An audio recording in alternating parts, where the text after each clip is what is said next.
Boa noite, pessoal. A gente vai falar do último tópico do livro, Autonomia como Finalidade de Educação, tá? Página 120. Vou ler com vocês à medida que a gente vai lendo, a gente vai comentando. Autorizado aí abrir o áudio para entrar na discussão aqui sobre a nossa aula, ok? Então vamos lá. O quadro A3, ou quadro A3, é um quadro sobre autonomia que a gente já viu lá no capítulo 2, tá bom? Mas ele retorna aqui para uma discussão mais profunda, tá? O quadro A3 mostra a autonomia como finalidade de educação em relação com as metas educacionais definidas atualmente pela maioria dos educadores e do público. A parte sombreada do círculo da direita, rotulada as metas da maioria dos educadores e do público, não se sobrepõe ao outro círculo. Representa as coisas que memorizamos na escola somente para passar um exame após o outro. Isso acontece? Quantas coisas a gente estuda só para poder passar, para depois ter a grato prazer, né, de esquecer? Todos que tiveram êxito na escola só conseguiram este sucesso porque memorizavam um número enorme de palavras sem as entender ou sem se importar com elas. Todos nos lembramos da alegria de estar livres, para esquecer das coisas que memorizamos só para passar no exame. Então, justamente a cara daquele aluno que aprende obrigado, né? Só para passar. Fizemos estes esforços porque éramos, sobretudo, bons e obedientes conformistas. Aqui ela pega pesado, né? Fizemos esses esforços porque éramos, sobretudo, bons e obedientes conformistas. As pesquisas de McNaught, Renner e Shelby sobre a capacidade dos estudantes do primeiro ano da universidade de pensar logicamente ao nível de operações lógico-formais, demonstra o resultado desse tipo de educação por memorização. Estes estudantes universitários foram os melhores alunos nas escolas primária e secundária e bastante bem-sucedidos para entrar na universidade. Mas a porcentagem de universitários capazes de raciocinar sistematicamente ao nível lógico-formal era apenas de 25% na pesquisa de McNaught-Renner e 20% na de Schembel. Então, o que ele está dizendo aqui? Que a capacidade de pensar não está relacionada a boas notas. Tem gente que acha tirar boas notas é porque é o melhor aluno da turma. Isso não quer dizer nada. Nem sempre aquele que tira as melhores notas tem a ver com o que se aprendeu realmente. Às vezes ele memorizou, decorou, né, para satisfazer lá a prova, o exame que ele tinha que fazer. Depois esqueceu, então não houve aprendizado. É minha grande crítica hoje às escolas de pré-vestibular. Por quê? Se empurram a opção de conteúdo, ensina macete, que é o objetivo de passar. Mas o aluno não tem a mínima ideia do que ele está fazendo no macete ali para poder passar. O objetivo é acertar a questão e ser bem pontuado para entrar no concurso. É esse o objetivo. Se está aprendendo ou não, isso não importa. Isso não faz parte da mentalidade do cursinho pré-vestibular. Né? O importante é passar. E que isso leva automaticamente? Por exemplo, passa para a universidade, entra na universidade e não tem a capacidade de raciocínio. Ou seja, apanha demais quando entra na universidade. Tá? Até pegar o tino do raciocínio, da pesquisa, né? Do interesse pelo saber, custa um tempo. Alguém tem algo a acrescentar aí? Eu só discordo do senhor da crítica ao curso pré-vestibular, porque eu acredito, assim, né, minha opinião, o curso pré-vestibular, ele pré-dispõe que você já tenha uma base. Então, ele vai te dar realmente esses macetes, supondo que você já tenha uma base. Ele não está ali para fazer o papel da escola normal, né? Entendi, Juliana. Respeito o teu pensar, mas ainda discordo, porque muitos alunos chegam no pré-vestibular e eles não sabem. Eles não aprenderam, eles memorizaram na escola. Então, chegar lá é só entubar mais coisa para ele passar. Não, eu até concordo. Desculpa, Ju, desculpa. Desculpa, Lia, pode falar. Não, porque assim, o pré-vestibular, eu acho o seguinte, às vezes são um método diferente de ensino de um professor que acaba se enquadrando para poder aprender, né? Eu concordo um pouco com a Ju mesmo. Você já vem com a base, mas às vezes se você não tem uma certa... Na tua fala tem um problema. Para poder aprender, não. Para poder passar. Mas o lema do pré-vestibular é você praticar até passar. Ele não está ali para fazer o papel da escola. Tanto que as matérias do curso... Mas sabe qual é o problema? Elas são específicas. Você não vai com o pré estudar todas as matérias de história, geografia. Mas olha só, a maioria dessas escolas de ponta hoje, elas têm mentalidade pré desde o primeiro ano do médio, Juliana. O aluno, ele chega lá, ele é treinado para o Enem, para o vestibular, desde o primeiro ano. Tá? São poucos os que vão, depois de concluído, fazer um curso específico de pré-vestibular. Então, essa mentalidade de macete começa desde o primeiro ano, dependendo da escola, desde o 9º ano até o ensino. Você pega essas apostilas, cara. Eu fiz a apostila e consultei muita coisa. Você pega a apostila de colégios aí de ponta, que tem questão de Enem para aluno do 6º ano. Entendeu? O aluno não tem nem mentalidade para raciocinar no nível daquilo, mas já estão colocando. Porque é marketing também da escola. A escola quer dizer para o pai que desde o 6º ano ela quer preparar o garoto para passar no Enem. Mas sem se importar muito com o aspecto de aprendizagem, de autonomia que a gente está desenvolvendo aqui. Entendeu? E a crítica aqui de Constance Camille, ela vem batendo em cima disso, que a gente que diz que o aluno é bom quando ele tira 10, o aluno é ruim quando ele tira 4, 3. Isso não tem nada a ver com a capacidade de autonomia que o aluno pode desenvolver. Por isso que eu citei como exemplo o pré-vestibular. O pré-vestibular, ele não está o quê? Preocupado em desenvolver autonomia. É minha crítica a isso. Tá? Cada um opta por trabalhar da forma que quer. Né?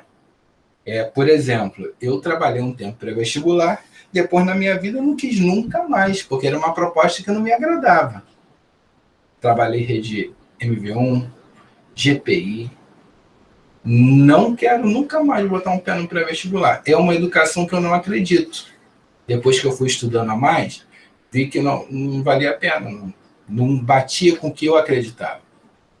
Entendeu? Eu concordo com o senhor, mas assim, esse MV1, o próprio Sistema Max, que a Joyce está citando aqui no chat, GPI, são sistemas educacionais, são escolas.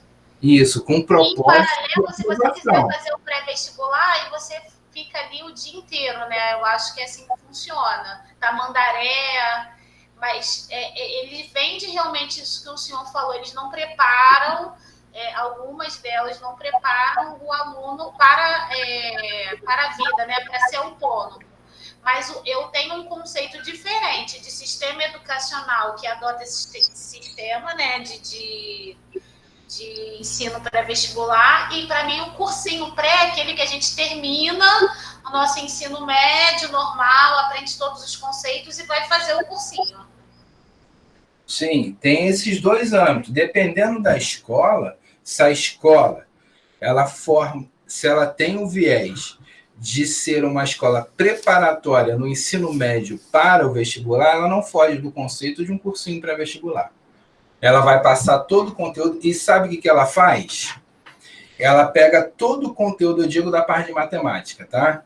Ela pega todo o conteúdo que daria no primeiro, segundo e terceiro ano, ela compacta, põe tudo no primeiro e no segundo.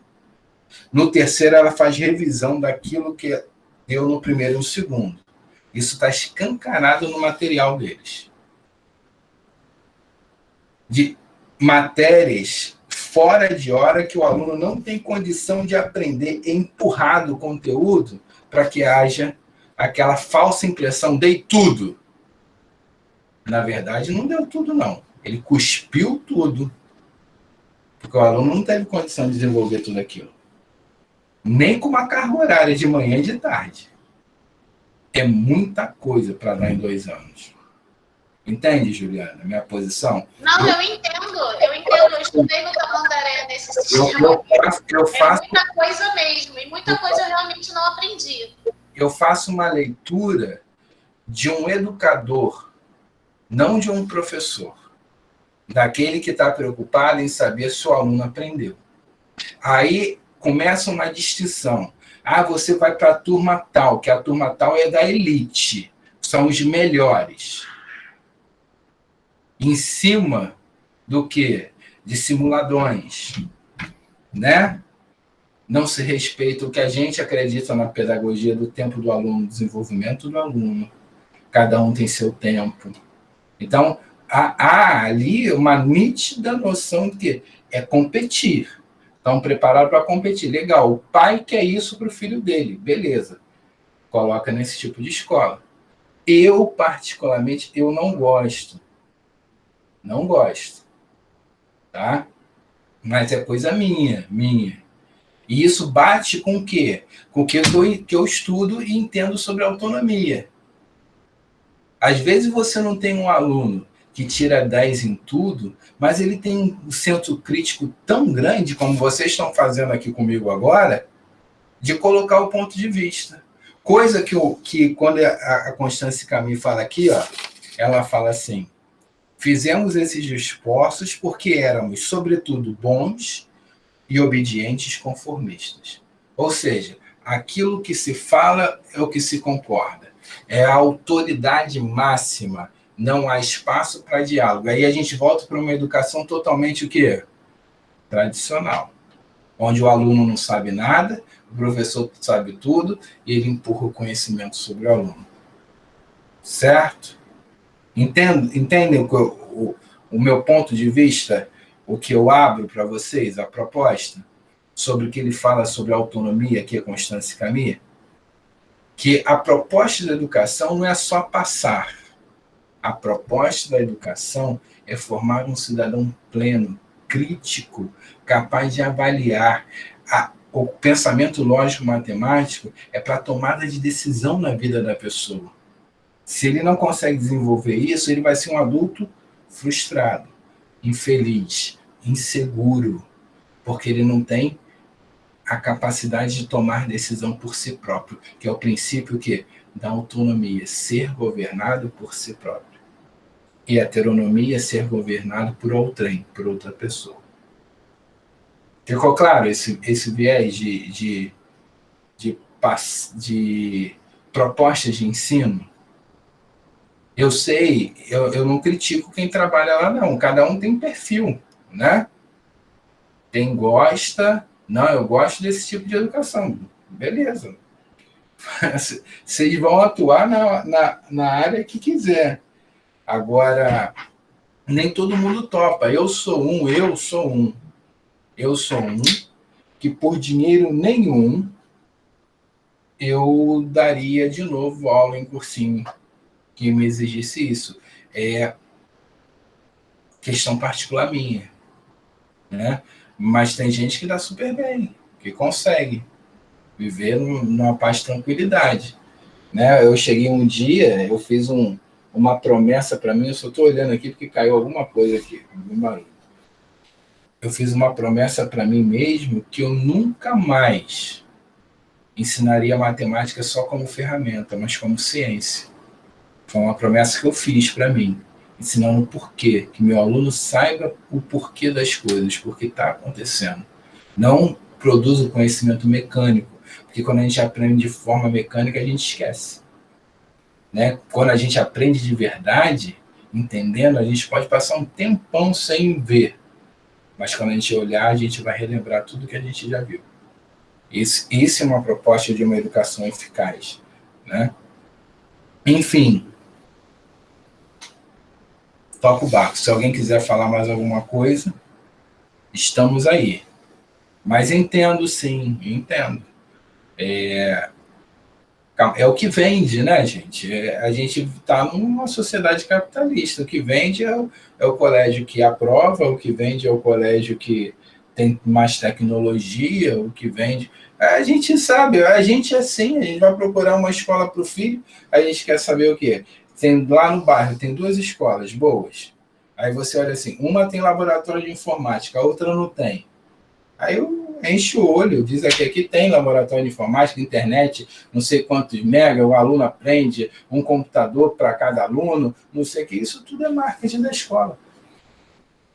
Né? Ela está promovendo o que ela pode de atrativo para atrair aluno. Ela precisa, todos precisam.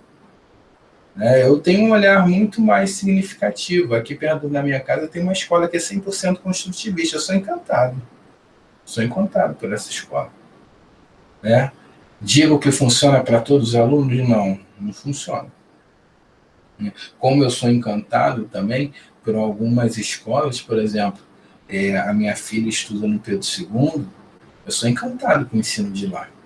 Como ela aprende as coisas, a vivência de uma escola pública de qualidade, para mim é algo extraordinário. Ela realmente produz um aprendizado muito eficaz.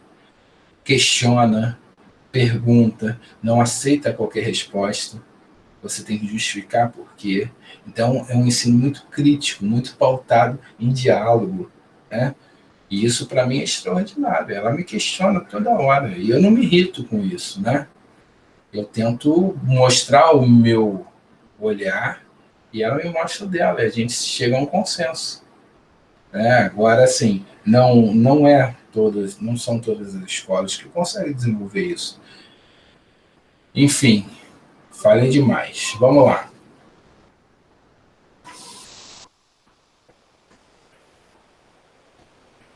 Então, a capacidade de pensar logicamente ao nível formal pertence ao círculo rotulado autonomia, no quadro A3.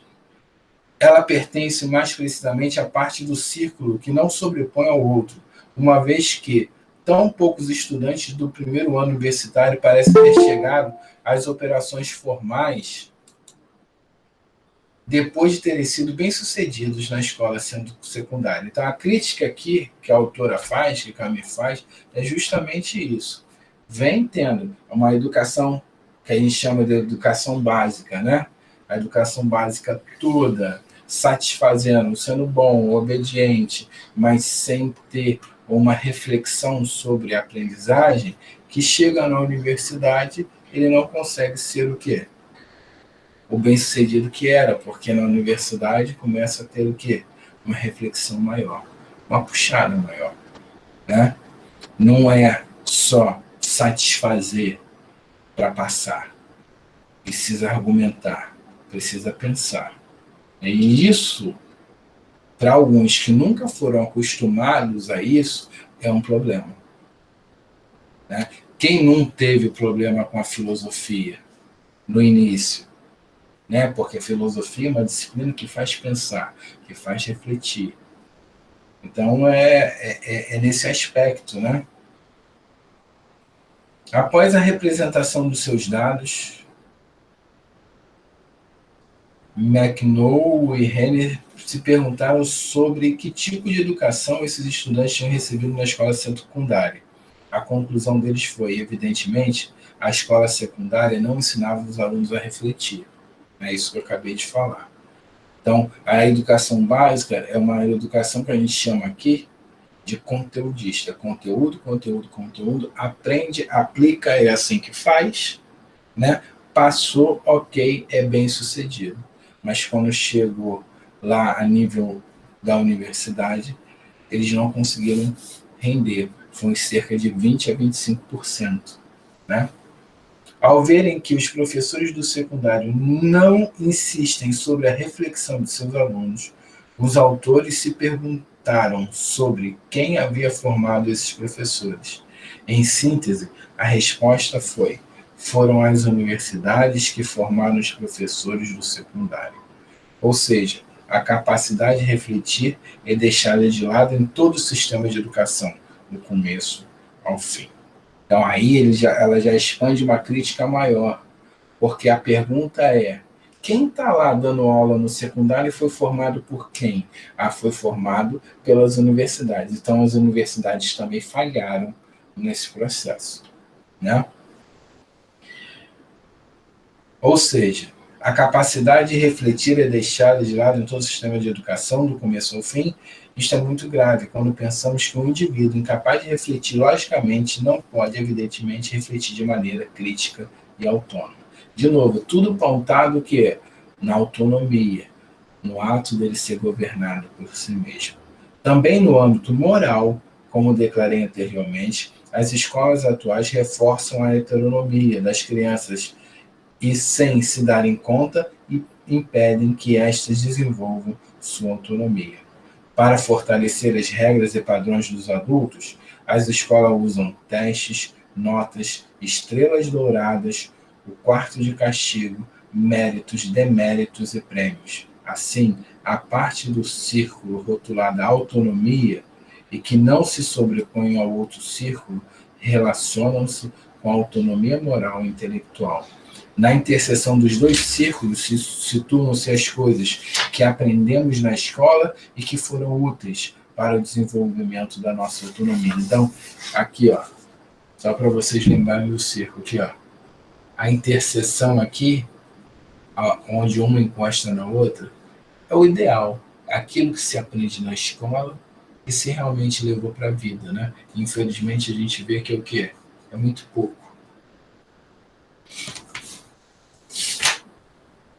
Então, ele continua: a habilidade de ler e escrever, fazer aritmética, ler mapas e tabelas e situar eventos históricos são exemplos do que aprendemos na escola e que foi útil à nossa adaptação no meio ambiente. Se a autonomia é a finalidade da educação, precisam ser feitas tentativas no sentido de aumentar a área de superposição entre os dois círculos. A ideia era que o conteúdo dado e que a autonomia elas fossem desenvolvendo de forma completa, eficaz, de forma a uma sobrepor totalmente a outra. Né? Em conclusão, a teoria de Piaget não implica apenas a invenção de um outro método para atingir as mesmas metas tradicionais. A autonomia como finalidade da educação implica uma nova conceituação de objetivos.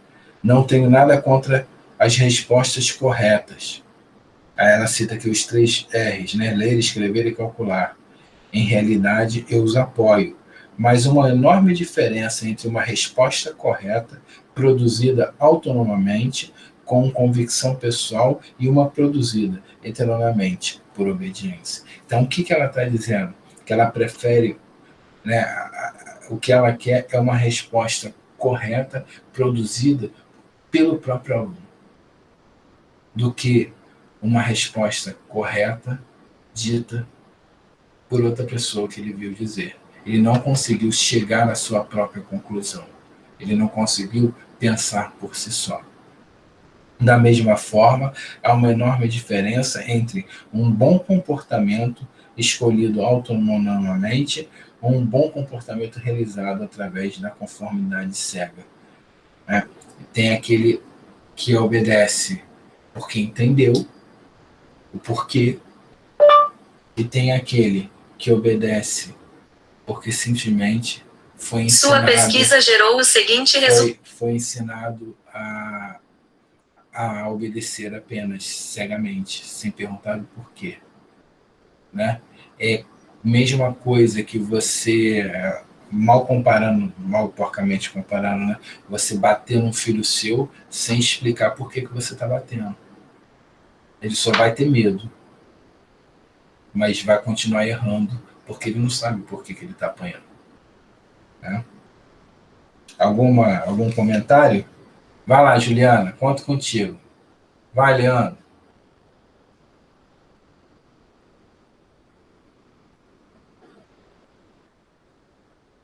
Isso, um de cada vez, senão fica complicado.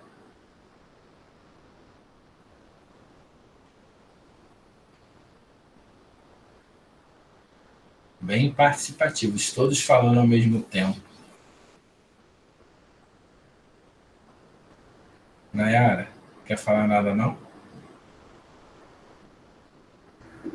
Eu acho que essa questão... Está me ouvindo, professor? Estou ouvindo. Quero ouvir tua voz, Nayara. Fala. Não, essa questão que você estava falando até anteriormente a intenção do ensinar, do porquê ensinar, o propósito de ensinar, tem até a ver com a matéria que a gente está fazendo, acho que até a professora Maria Verônica fala sobre avaliação, né? Qual é a visão do avaliado, por que tem que avaliar. Avaliar não é punir o aluno, avaliar não é fazer distinção, né? Porque tem gente que tem essa visão de aplicar uma prova ou um método, né? E só obter o resultado. Aí não, porque o aluno não é só um número, ele é um todo, né? Então, é esse todo que a gente, como professor, tem que alcançar. Não é só porque não conseguiu tirar uma nota que ele não tem capacidade. Tem crianças que respondem e alcançam de outras formas. E a gente trabalhar isso, ter esse tipo de visão. Né? Eu sei porque eu tenho um primo que ele dá aula no pré-vestibular, então, assim, ele é professor de biologia. Então, é bem punk mesmo, assim, né? O jeito, né, de cidade, de se trabalhar, é bem tenso. E aí você começa a se questionar até o que o senhor colocou mesmo. Tá, e o aluno em si? Como é que fica? É só o número? É só uma matéria? É só um método? Como que fica depois, né? Alcançou, não alcançou? Eu acho que é uma questão de abrir a visão também, né? Ampliar um pouco a mentalidade, né? Sair daquela caixinha que, eu fui ensinado assim, mas não é assim, né? A gente está descobrindo que tem outras formas, que tem outro jeito, e que dá para ter uma educação de qualidade. É difícil, porque né, tem um peso muito grande, uma influência muito grande, mas a gente tem que tentar, né, de alguma forma.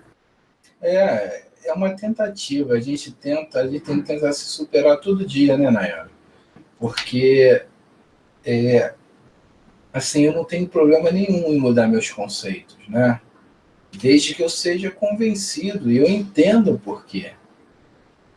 Tem gente que tem um orgulho em si, que não pode arredar sempre assim, do que eu chamo de síndrome de Gabriela, né? Eu nasci assim, vou morrer assim. Tem gente que tem uma resistência muito à mudança. Exatamente. Tem. E eu acho que tudo vem para cooperar e ter sinceridade. Eu quando dou essa aula, eu vejo assim, poxa, como eu estou longe de chegar a esse nível aqui, eu preciso melhorar muito ainda para conseguir desenvolver isso no meu aluno. Eu tento, eu me esforço, mas dá muito trabalho. Tem hora que você desanima, entendeu, Nayara? Você, como professor, você às vezes se sente sozinho, remando, tentando, né? E um desinteresse da parte do aluno, da estrutura da escola, do sistema de ensino, que às vezes você olha assim, que é mais fácil você... Vão fingir que eu ensino, eles fingem que aprendem, vamos tocar o barco do mesmo jeito. Mas, ao mesmo tempo, você que é compromissado com a educação, você começa a se desgastar com isso. Né? Esse é um período que a gente está vivendo como professor, está muito desgastante para a gente. E imagino que para vocês também, porque a gente mudou a nossa forma toda de agir, de como ensinar, né? Então é muito difícil. A realidade com vocês é uma. Na escola pública, meus alunos não têm condição de acessar a internet. Eu tenho uma aula assim com eles. Eles não têm crédito no celular, não têm onde conectar, entendeu? Eu tenho, no máximo, 2 alunos que fazem atividade numa turma de 45 alunos. Entendeu? E eu fico preocupado com eles. Mas, ao mesmo tempo, você vê que tem aluno que tem a condição, mas se aproveita da fragilidade da situação. Então, são vários pontos que você vai vendo assim, que tem hora que você se motiva quando um aluno te pergunta e ele quer, mesmo com todo o problema que está vivendo, ele quer aprender, ele quer ajuda, ele quer, ao mesmo tempo, tem o cara que só quer se aproveitar da situação para ficar com nota boa e passar, e aí a gente tenta ajudar um, conscientizar outro, e isso gera um desgaste muito grande, porque a gente quer animar o aluno, mas o aluno não tem a preocupação também de ser aquele agente de animar o professor, porque ele não tem essa consciência, né? E, aliás, os professores nunca tiveram uma conversa franca com os seus alunos, tentando mostrar a fragilidade dos dois lados, né? Que, como professor, e vocês são professores também, a maioria, vocês sabem disso, do que vivem. A direção na jugular da gente cobrando, né? A gente tem que dar resultado, porque os pais pedem resultado também. Então, a gente fica no meio disso tudo, num vírus que a gente também não sabe quando vai voltar, o que a gente vai fazer, mas a gente tem que manter o quê? O professor ele tem que manter a calma de ser aquele que agrega, que chama o aluno, que tenta fazer acontecer. Eu fico imaginando vocês dando aula para os pequenininhos, né? Como deve ser desafiador prender a atenção dessas crianças. Alguém pode contar aqui alguma experiência para mim, de forma rápida, como tem sido? Porque, às vezes, eu penso e peço a Deus por vocês, os professores, né, do Fundamental 1, que Deus os ajude, porque realmente é muito difícil, muito complicado. Tem alguém aí que está atuando, está dando aula à distância? Hein, Karen? Você tem dado aula? Oi, professor. Nossa, está sendo muito difícil. Porque eu dou aula eu divido turma com a outra professora, né? Aí eu dou para o quarto e para o quinto. Eu dou umas matérias para o quarto, ela umas matérias, e assim a gente vai dividindo as matérias entre essas 2 turmas. Nossa, tem sido bastante difícil prender a atenção das crianças e tudo mais. É muito desafiador, né? Porque... E fazer eles assimilarem as coisas. Porque, por exemplo, a gente tem que cumprir o livro, e o livro são muitas páginas. E assim, distante, fica complicado. Às vezes a gente tem que correr com a matéria, aí eles ainda não entenderam, mas aí tem prazo para poder fazer avaliação com eles, essas coisas. Aí tem sido bastante complicado, mas a gente está se virando. Tem sido um aprendizado enorme, né? Para todo mundo, como todo, né? E eu fico pedindo a Deus que a gente volte logo. Minha vontade é estar dentro de sala de aula com vocês. Nada substitui a interação do olhar. Com o tempo, a gente vai desenvolvendo essa capacidade de olhar para o aluno e saber que ele não entendeu sem ele abrir a boca, né? E a gente não tem esse feedback, né? Esse retorno desse jeito que a gente está fazendo. Também quer a Vânia que eu volte? Eu também quero. Pedindo a Deus todo dia, né? Para que a gente volte à nossa normalidade.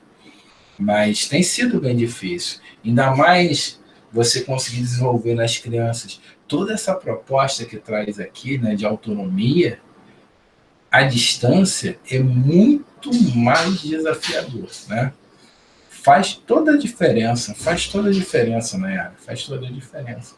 Só que a gente vive agora no momento que a gente não tem como fazer essa aproximação, né?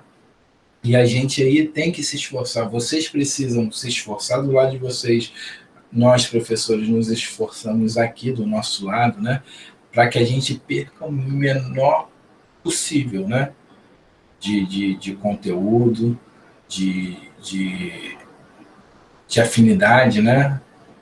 Entre um e outro. Mas a gente eu acho que aqui na faculdade a gente está indo bem. né? Eu tenho relatos aí de outros lugares que o negócio está bem complicado, mas aqui a gente está levando bem. É verdade, eu posso dizer porque eu tenho meu namorado, né? Ele faz curso de farmácia e não é um curso fácil, né? Bem complicado. Então, assim, às vezes eu conto para ele o que eu passo, né? O que eu vou fazendo ao longo dele. Ele falou, poxa, eu não faço nem a metade, né? E nesse meio termo ele trocou de lugar, foi para uma outra instituição, que agora que está melhor da anterior.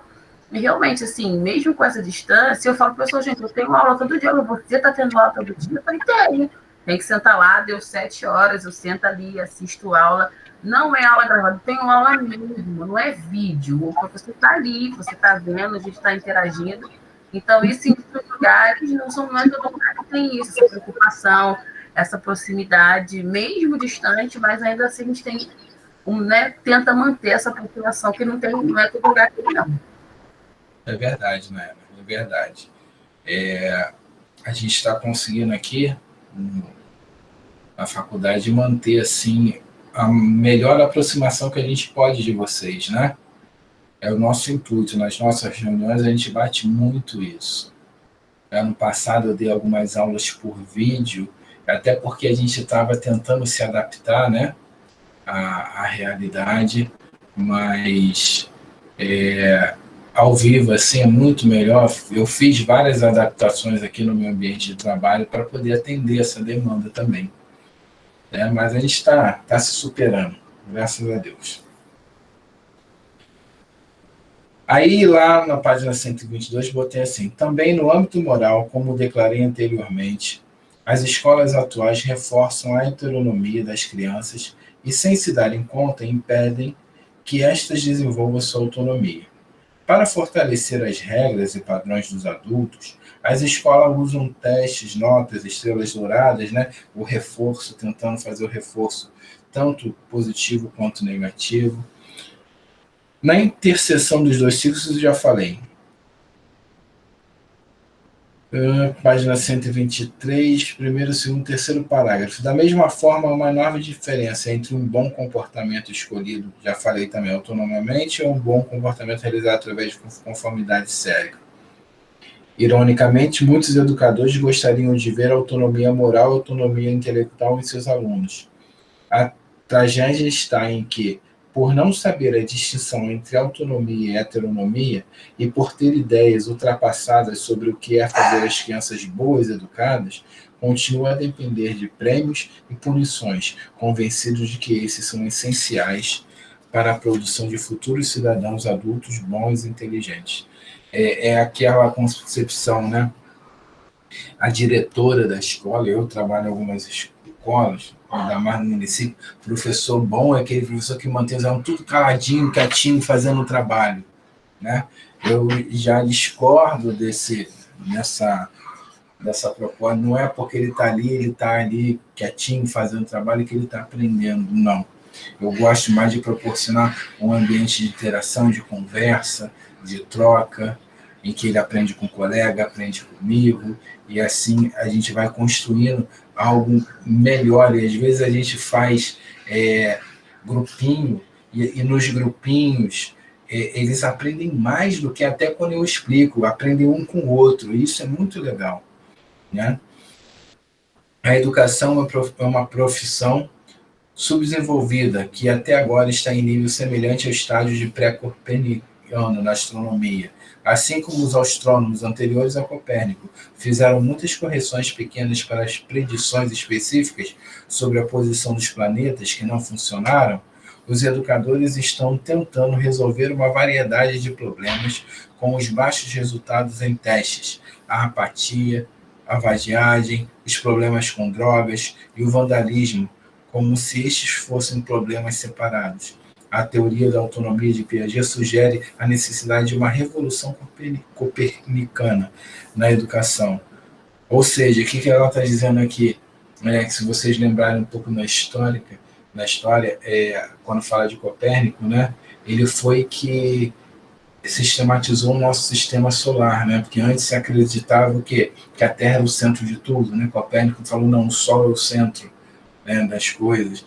e ele faz a estrutura. Então, até Copérnico tentavam se fazer ajustes e não davam certo na teoria, mas teve que ter uma reforma realmente radical no processo. E ela está dizendo aqui que na educação a gente precisa ter essa reforma. Não adianta a gente tratar os problemas, a gente tem que reformar o centro, né? Que para ela é a teoria da autonomia de Piaget. Né? Para ela, não estou dizendo que é a única, que é a certa, não, tá, gente? É uma proposta. Tá?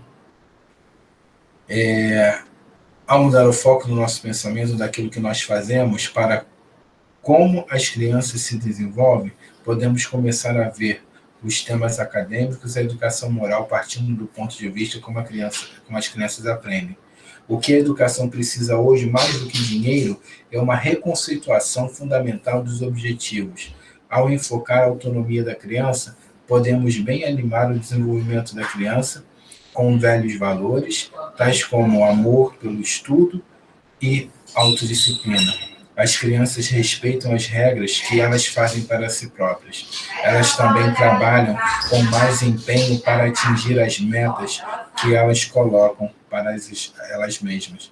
A autonomia como finalidade da educação é, num certo sentido, uma nova ideia que revolucionará a educação.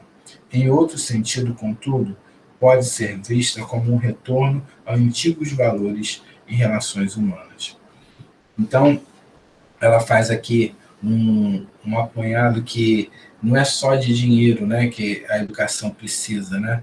É uma reconceituação fundamental dos objetivos. Então, por que a gente está educando? Para quê?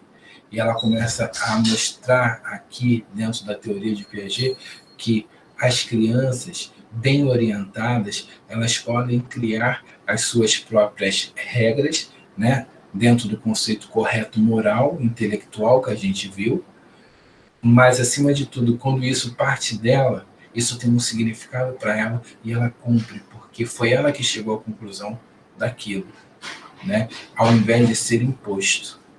Quando o imposto não é entendido, se não é entendido, é mais fácil quebrar essa regra do que cumprir. Aí ela chega dizendo que a autonomia como finalidade da educação é, em um certo sentido, uma nova ideia que revolucionará a educação. Em outro sentido, contudo, pode ser visto como retorno a antigos valores, às relações humanas. Nem acima de tudo, né, professor e aluno são seres humanos, precisam estabelecer o quê? Relações de amor e de afeto também. Né? Então ela termina de uma forma bem interessante, bonita e reflexiva o livro dela. Chegamos ao fim, vamos de capa a capa, né? Esse livro o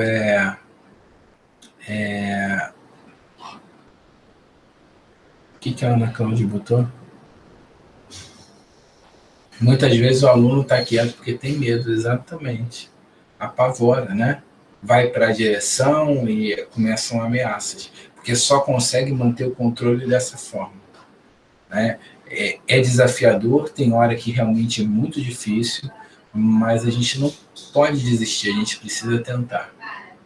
Né? Alguma palavra, gente? Mas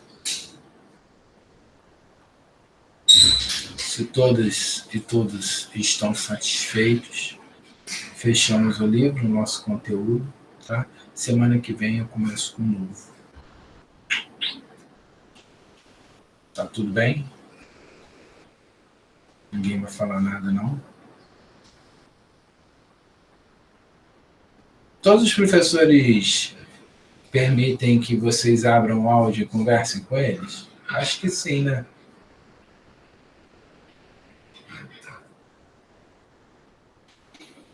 Vocês que não gostam muito de falar, pode abrir a câmera também, gente. Ah, professor, não pintei o cabelo, não passei batom, tem muito disso, né? Deixa eu ver aqui a minha prova. Calma aí.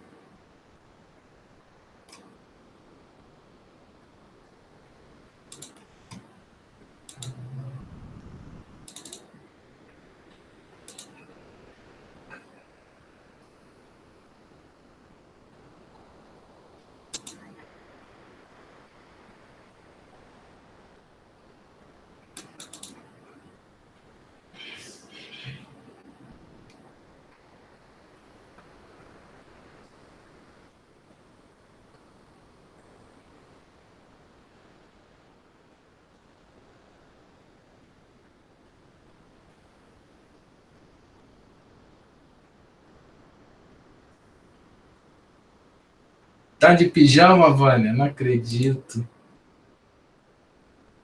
Gente, onde é que eu botei o calendário de provas?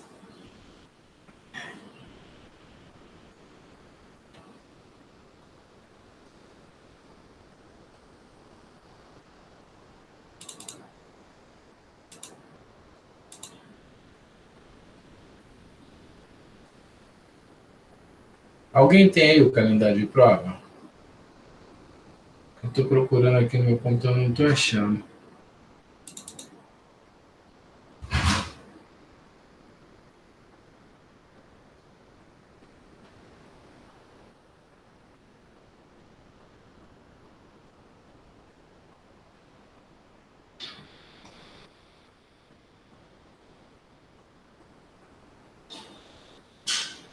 Ah, vou achar, sabe onde? No site.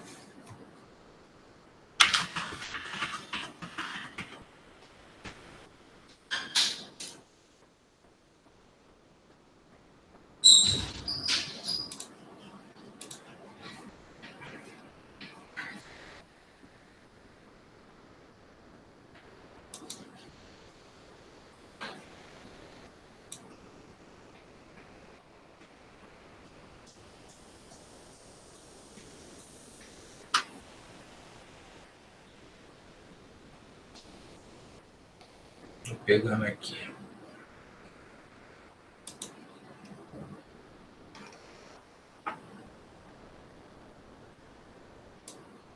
Vinte e um,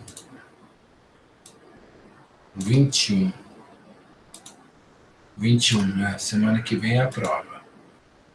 Eu vou abrir na segunda-feira de manhã um questionário, tá?